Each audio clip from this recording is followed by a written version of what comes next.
Fala aí galera, meu nome é Otávio Matias, seja muito bem-vindo ao meu canal Otapop.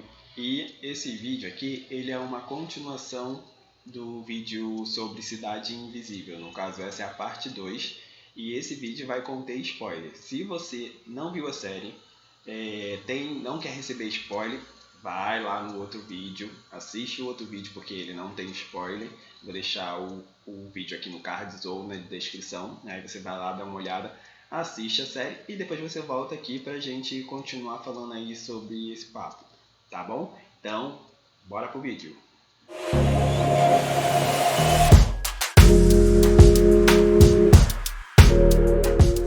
Então, antes de começar aqui a falar sobre a série, eu queria falar uma coisa bem legal que aconteceu, é que a série ela estreou na sexta-feira passada, dia 5/2, hoje é dia 12, uma semana depois, e a série foi direto pro top ali dos mais assistidos no Brasil e ela continua lá. Hoje mesmo eu olhei mais cedo antes de começar a gravar e a série continua no top. Ela apareceu no ranking, no top 10 dos Estados Unidos e apareceu no ranking de 48 países aí pelo mundo. E eu tenho visto assim que a galera lá fora tá gostando bastante. Eu vi alguns comentários, alguns Twitter falando que a série é muito boa, né, lá nos Estados Unidos. Vi alguns, dei uma olhada no YouTube, vi alguns sites, alguns YouTubers lá dos Estados Unidos fazendo review. Eu não cheguei a abrir os links, né? Mas eu vi que tinha bastante review aí sobre a série e eu achei isso muito legal. Então, bora lá começar a falar sobre o que eu achei, né, com spoiler. Uma coisa que eu achei legal é sobre, assim, talvez possa ter passado despercebido, eu não sei se você achou isso também, que eu vou falar, comenta aqui embaixo, eu achei isso também. Eu achei que o nome, né, e a forma como eles colocaram os personagens ali, as entidades, foi meio que uma crítica também social, sabe? Porque tem essa questão aí dos personagens estarem inseridos na sociedade e eles passam despercebidos. Só que se você reparar, a maioria deles, se não todos, né, todas as entidades, elas estão ali inseridas no gueto. Tipo o Saci, o Curupira, por exemplo, o Curupira ele tá ali como um mendigo, o Saci ele tá ali naquela ocupação. Então eu achei interessante porque na sociedade mesmo a gente tem isso de essas pessoas elas são praticamente invisíveis, né? A gente não presta muita atenção nessas pessoas que estão ali numa situação de vulnerabilidade, né? Numa situação de rua, a gente passa às vezes nem enxerga aquela pessoa ali. E eu achei que eles colocaram isso daí dessa forma como uma forma de uma crítica mesmo. Eles se infiltraram ali, já que ninguém olha para cá mesmo, vamos ficar por aqui porque ninguém vai ver a gente. E achei que foi uma coisa bem acertada. E como eu falei, se você acha isso também, comenta aqui. Ou se você também não achava, mas que concorda, agora ouvindo eu falar para você fez sentido, então comenta aqui embaixo também. Então, esse vídeo eu vou começar aqui falando sobre a origem, né, dos personagens, porque eu dei uma pesquisada e eu percebi, eu vi que na maioria dos casos a entidade ela não tem uma origem, né? E na série eles criaram essa origem. E uma coisa que eu achei bem bacana é que eles não eram entidades a vida toda, eles não nasceram assim. Eles se transformaram em decorrente de uma situação ali que eles passaram, né? Que geralmente foi uma situação de frustração, né? De perda, no caso alguns morreram, né? Ou teve uma dor muito grande. E isso é legal porque, por exemplo, tem a questão dele ser uma entidade, ter poderes, ser mítico, e meio que mistura a questão humana, ele meio que mistura essas emoções, porque eles ali não esquecem quem eles eram antes de se transformar, né? Então tem essa questão de ser um ser mítico, de ter, no caso eles são velhos pra caramba, e tem essa questão humana, né? Então a partir disso eu vou começar aqui pela Cuca, né? Que é a Inês, que é interpretada ali pela Alessandra Negrini, que antes de qualquer coisa eu queria falar que ela tá maravilhosa. no personagem. Eu achei que super combinou, assim, a forma que ela fala, né, que é muito mansinho, dá essa questão, assim, de quando ela canta ali o Nananém, tipo, é bem legal, porque a voz dela é muito docezinha, e ela tem um ar meio, assim, blasé, sabe, que dá esse mistério pro personagem, que você fica ali meio que na dúvida, né, se pô, ela é boa, ela é má, ela é vilã, o que ela é, sabe? E eu achei muito acertada a interpretação da Alessandra Negrini, eu gostei bastante. E sem falar que ela continua maravilhosa, né? Porque ela não envelhece, né? A cara dela é a mesma há não sei quanto tempo. E aí, falando mais propriamente da origem dela, a Cuca, né? Ela era uma jovem que engravidou sem ter casado e os pais dela expulsaram ela, que ela, pelo que dá a entender ali na série, é bem antigo, né? Então expulsaram ela de casa e ela decide ter o filho assim mesmo e tá ali na floresta e ela vai ter um filho sozinho, só que o filho dela nasce morto. E aí nessa hora, essa dor muito grande aí da perda, vem aquela mariposa, a borboleta, e posa ali no rosto dela. E aí tem o nascimento. E aí, como eu estava falando, dessa questão assim de... Eu achei interessante a forma que eles construíram os personagens de... Essa situação, ela está totalmente ligada com a forma como eles se comportam depois e com o poder deles, né? Tipo, a Cuca, por exemplo, se você reparar, ela é uma mãezona, né? Ela tá ali sempre protegendo os dela, né, os outros seres, porque ela é como se fosse uma família para ela, e ela tá ali protegendo como se fosse uma mãe, né? As pessoas, os seres veem ela como uma liderança, e isso tem muito a ver com como ela surgiu, e é bem legal, tipo, ela vai fazer de tudo para defender os filhos dela, os filhos, tipo, se for preciso, ela até mata. Outra coisa interessante sobre a Cuca é que, assim, no nosso imaginário a gente está acostumado com a Cuca aí do jacaré, que é a do sítio do Pica-Pau Amarelo. E às vezes as pessoas... Eu, por exemplo, falei sempre pensando, não é por que borboleta, né? Porque tá tão na nossa cabeça que é o jacaré, que a gente não pensa nela de outra forma. E aí eu fui dar uma pesquisada e eu vi que, por exemplo, no livro Abecedário dos Personagens do Folclore Brasileiro, a autora fala que a cuca ela pode se transformar em qualquer coisa. Então, ela pode ser uma borboleta. Mas também tem outras questões que eu também vi, né? Que a maioria desses mitos, eles têm uma mistura, né, de culturas. Que é uma mistura ali da cultura europeia com africana e indígena. E numa dessas vertentes aí, dessas misturas, dessas conexões da história da cuca, da origem dela, ela se apresenta como uma borboleta ou uma mariposa e algumas vezes como uma como se diz, uma coruja. E então ficou bem legal. E convenhamos, né? É bem mais legal ela como uma borboleta, mais sutil, mais bonito, né? Ficaria meio estranho ela ali como um jacaré. Aí, partindo para o próximo personagem, a gente tem a Yara, né? Que também, como eu falei na Cuca, né? Tem a ver aí, todos eles, a maioria vai ter essa ligação aí da emoção humana para determinar ali o poder dele, o ambiente dele e tudo mais. E a Yara, ela foi assassinada pelo cara ali que ela amava e ele jogou ela no mar e o mar devolveu a vida dela. E aí é legal que você, legal entre aspas, né? Porque o poder dela, ela seduz os homens e leva ele para onde? Para o mar e mata eles, né? Então, como ela diz lá, que essa é a maldição dela. Então tem tudo a ver, tem a conexão aí do mar com a frustração que ela teve de ter o amor da vida dela, foi lá e assassinou ela. Então, como reforça mais essa questão da construção dos personagens. E aí a gente vai para o Saci, que é o Isaac, né? A gente tem ali, ele é um escravo, tá ali apanhando pra caramba do capataz, e o capataz pega, bota o facão lá e fala assim, você tem até o amanhecer para se livrar. Ou seja, se amanhecer e você estiver aqui, você vai morrer.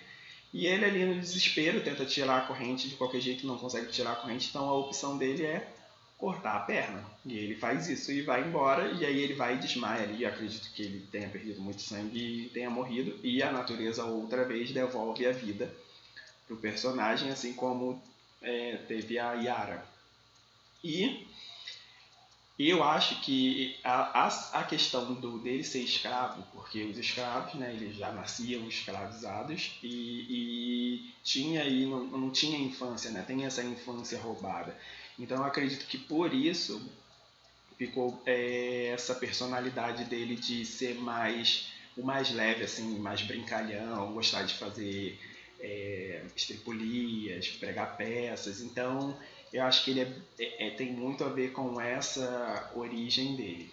E aí, agora vem o Curupira, que eu entendi que ali ele é um índio, né, que vivia na floresta com a família dele, e ele teve a família dele assassinada pelo Corpo Seco, que antes dele se transformar em Corpo Seco, que aí a gente vai falar mais daqui a pouco. E vem aí essa questão da emoção de novo, né, que ele ficou com muita ira, né, porque a família dele foi assassinada, então tem muito a ver dessa questão do fogo, né, que o fogo sai da cabeça dele. Quando a gente pensa em alguém muito brabo, né, irado, a gente vê a cara dela vermelha, tipo, pegando fogo, sabe? Então ali ficou muito claro isso, de que aquela emoção que ele estava sentindo determinou isso. E aí o que ele se tornou depois, né, como um guardião ali da floresta, porque a floresta nada mais é do que a casa dele, onde estava a família dele. Então nada mais justo do que ele estar ali para proteger a floresta, então faz todo sentido com a origem dele. E aí lembra que no outro vídeo eu comentei que alguns personagens eles ficaram muito fáceis de identificar. Por exemplo, a Yara, né, a Camila, de cara, quando ela apareceu ali na primeira cena ali do Boto, eu já meio que falei assim, essa daí tem cara de ser Yara, parece muito a Yara. O Saci também já tinha muita cara de ser Saci. O Curupira nem tanto, mas depois eles falam que o Curupira é, no caso, o Curupira. Já a gente tem aí dois personagens que eu particularmente nunca tinha ouvido falar, que no caso é o Tutu Marambá, que é o nome do personagem, que rolou muita dúvida aí do pessoal na internet de quem é esse personagem, e o Corpo Seco. E aí falando do Tutu, o Tutu ele é o bicho papão. Eu fui pesquisar e eu vi que ele é da família e da linhagem dos papões, né? Junto com a Cuca. Então ele é da mesma linhagem ali da Cuca, que é o bicho-papão, que foi criado para assustar as criancinhas para poder dormir e tudo mais. Então ele é da mesma linhagem do bicho-papão. E aí é interessante que, no caso do Tutu, ele não tem essa ligação com a natureza, né? Ele, para mim, o que ficou claro na série é que ele foi criado. Para mim, ele foi criado pela Inês, pela Cuca, que tem ali a cena ali do início, que tem um porquinho, e ela pega ele e depois ele vira uma criança. Eu acho que ela, com os poderes dela, ela transformou ele numa criança, talvez pela necessidade dela de ter um filho, né? E eu acho que isso fica no decorrer da série, que eles têm uma ligação ali muito de não é companheirismo, de lealdade, né? O Tutu ele é muito leal a Inês. Então eu fiquei com essa sensação de que eles tinham essa relação aí de mãe e filho, e faz sentido pela questão da linhagem das lendas, né? Todos dois vêm da linhagem dos papões. E aí, por último, a gente vai para o Corpo Seco, que eu dei uma pesquisada. Corpo Seco, alguns falam que é uma expressão de uma pessoa que foi muito ruim na vida e isso também é até falado na série, que ela é uma pessoa muito ruim, que nem o céu nem o inferno quer aquela alma, e aí a alma ela fica vagando por aqui. E eu também vi em outros casos que nesse caso foi uma criança que foi muito mal criada, muito ruim com os pais, e teve vários atos maus. E ela também morre e também acontece a mesma coisa, nem o céu nem a terra, que é aquela alma, e ela fica pairando por aqui como uma alma penada. Só que na série eles fazem uma adaptação, porque pelo que eu entendi, na lenda, ele não tem o poder de possessão e nem de absorção da alma dos outros, que na série acontece, né? Ele entra ali na filha do Eric, que é um plot twist do caramba que eu falei até no outro vídeo, que é ali no 5º episódio, e depois vai para o corpo do Eric. Então, são essas questões. Outra coisa que eu achei legal, já pulando para outro tópico, são os flashbacks ali da Gabriela. Eu achei bem interessante porque ela meio que dá um contrapeso, né, com a situação que o Eric está passando agora, né? Porque sempre ali quando aparece a Gabriela, fica muito claro que o Eric sempre teve esses conflitos com ela pela questão dela acreditar e ele não. Então, vira e mexe, eles estavam ali debatendo isso. Ah, você acredita muito nisso, que não é verdade, não sei o quê. E aí agora ele tá se vendo obrigado a ter que acreditar porque ele está vendo tudo isso acontecer.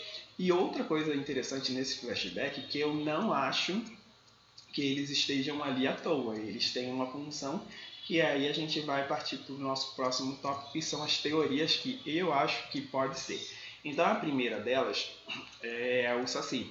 Será que o Saci morreu? Será que ele vai voltar? Eu acho que ele poderia voltar, mas eu vi algumas pessoas falando que isso não é possível. Porém, eu gostaria muito, então meu modo Alice aí foi ativado e eu acho que ele pode voltar sim. Por que ele pode voltar? Se você reparar, os outros personagens que morreram, eles não desapareceram sozinhos. Por exemplo, o Manaus, a Cuca foi lá no IML e ela foi, e com aquela cena maravilhosa lá, que eu até comentei no outro vídeo, que as borboletas saem e vão ali pra cima dele, depois elas desaparecem com o corpo. Achei essa cena muito boa. Até voltei ela pra ver, porque eu achei ela muito bonita, assim, a construção, assim, a imagem, né, a fotografia, muito legal. E aí teve o Tutu, que o Tutu ela foi lá e pegou o corpo e levou para ela, que também reforça o que eu estava falando lá na origem do Tutu, que tem essa relação ali de mãe e filho. Por exemplo, ela não simplesmente desapareceu com o corpo dele, assim como ela fez com o do Manaus. Ela levou ele para casa, ela fez um ritual ali, apesar que ela também queria saber o que ele tinha visto por último, mas ela também poderia ter feito isso lá com o Manaus e ela não fez. Então, eu achei que isso também reforçou essa questão de que eu acho que eles tinham uma relação ali de mãe e filho. Então, eu achei bem legal. Por isso que eu acho que o Saci, ele pode voltar, porque ele simplesmente sumiu. O poder dele ali fez o redemoinho e desapareceu com o corpo. Então pode ser que ele volte, assim, eu espero, porque eu gostava muito do personagem, não gostei que ele morreu. Foi triste essa hora. E aí a gente vai para outra teoria, que eu acho que a Gabriela era uma entidade. Por que eu acho que ela era uma entidade? Porque se você reparar, o corpo seco ele não matou ninguém, assim, no caso humano, né? Ele teve contato com várias pessoas e em nenhum momento ele matou ninguém, ele só matou as entidades. Então, por que ele mataria a Gabriela? Né? E ela falava com muita certeza, sabe? Ela acreditava muito. E também tem uma outra coisa legal, que aí ela meio que se liga aí com a história final do Eric, que é a outra teoria, eu vou falar agora, que todo mundo sabe, né? Se você viu a série, você sabe que no final o Eric ele se mata ali para o corpo seco sair do corpo dele, né? Se livrar do corpo seco. E aí ele vai e encontra com a Gabriela. Só que aí é um encontro real, né? No caso, não é um flashback. Eu acho que aí é um plano espiritual que ele encontra, onde a Gabriela fala para ele que a jornada dele não terminou, que ainda é muito longa e que agora ele é um deles. Ou seja, ele se transformou em uma entidade também. E aí, eu acho que o Eric ele vai assumir o posto de Boto. Por quê? Como eu falei na origem, a maioria tem uma questão da natureza, pode ser que quando o corpo físico ali da pessoa, né, morre pela segunda vez, né, ou em alguns casos é pela primeira, que no caso da Cuca ela não morreu, ela só teve a perda lá do filho, a energia talvez ela pode voltar e talvez ela retorne em uma outra pessoa, e aí vai ser um novo Boto, porque assim, como eles não perdem a memória deles, não perdem a personalidade dele, que é aquela questão que eu estava falando de mesclar aí a entidade com a pessoa mesmo, o humano, então é um novo, né? Não é tipo o Boto Eric vai ser o mesmo Boto Manaus, não, ele vai ter características diferentes porque ele já tinha a personalidade dele e isso não é apagado. E isso reforça pelo contexto ali da cena do plano espiritual, né? Ele sai de dentro da água. Eu achei que faz muito sentido ele assumir esse posto.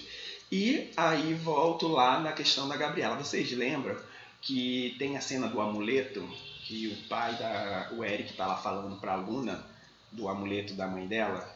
Então, eu acho que isso não foi aleatório. Eu acho que esse daí vai ser a ligação que os autores vão usar em talvez uma próxima temporada para afirmar que sim, a Gabriela era uma entidade. E a Luna vai assumir esse posto dela assim como o Eric assumiu o do pai dele. Porque eu até pesquisei e eu vi que esse amuleto ele tem um nome, agora eu esqueci o nome específico. Se vocês quiserem que depois eu faça um vídeo falando mais sobre as lendas mais específicas, comenta aqui embaixo que aí eu posso fazer uma pesquisa e fazer uma playlist aí com essas lendas aí mais detalhadas. Mas eu vi que esse amuleto ele aparece em algumas lendas, inclusive em uma lenda que tem ligação com a lenda das Amazonas, lá da Diana, da Marvel, da DC, quer dizer. Então, na série ali eles falam que o amuleto é o amuleto das guerreiras da lua, então Luna, né? Então pode ser, né, que tem essa ligação aí da natureza e tudo mais, então pode ser que eu acredito que a Luna pode assumir aí esse posto aí da Gabriela e confirmar que a Gabriela era uma entidade sim. Então é isso, pessoal. Eu vou encerrar o vídeo por aqui. Essas foram as considerações que eu gostei sobre a série, né, que eu cheguei. Se eu esqueci de alguma coisa, se vocês acham outras coisas, comenta aqui embaixo sobre outras teorias que vocês podem ter pegado, que vocês acham que pode acontecer. E se você gostou do vídeo, como sempre, deixa aquele like aqui. Segue o canal, ativa o sininho para você sempre receber a notificação de quando sair um vídeo novo, tá sempre por dentro aí dessas novidades. E compartilha também esse vídeo aí com aquele amigo lá que você fala assim, pô, tem uma série legal aqui que eu achei legal, mas eu não vou saber te explicar, vê aqui esse vídeo, manda um vídeo sem spoiler pra pessoa, que fala para ele, o Otávio explica aí, legal, dá uma olhada, vê se te interessa, eu achei legal essa série, e depois fala para ele ver o outro, e é isso aí, galera, até o próximo vídeo e tchau, tchau.